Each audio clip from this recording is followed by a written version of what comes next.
तुम मेरी सीट पे आके बैठ जाओ, मैं नहीं भूलती। आ जाओ आ जाओ आ जाओ।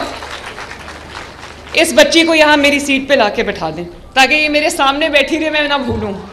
तो ये सब तस्वीरें जो है वो मैं अपने ऑफिस में एक एंट्रेंस में दीवार बना रही हूँ, वॉल बना रही हूँ। ये सब तस्वीरें वहाँ जाएंगी क्योंकि मेरी कमाई है, ये मेरा असासा है।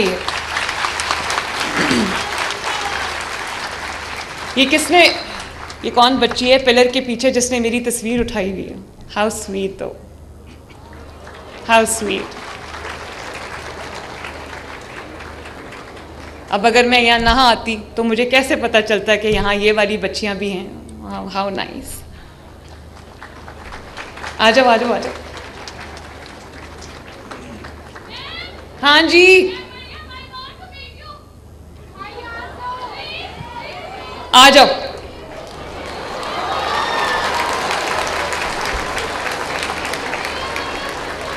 अगर स्टेज टूटने का डर ना हो तो मैं कहूँ सब स्टेज पे आ जाओ। How sweet, thank you so much। अच्छा ले लो ले लो, वो देखो पिक्चर, वो देखो, so sweet। लाओ मैं भी पकड़ लूँ।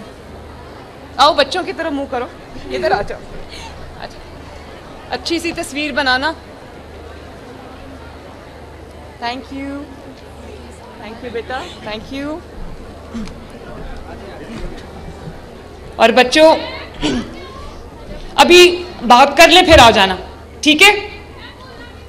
क्या? हाँ नहीं भूलती, तुम मेरी सीट पे आके बैठ जाओ, मैं नहीं भूलती। आ जाओ आ जाओ आ जाओ। इस बच्ची को यहाँ मेरी सीट पे लाके बैठा दें ताकि ये मेरे सामने बैठी रहे, मैं ना भूलूं।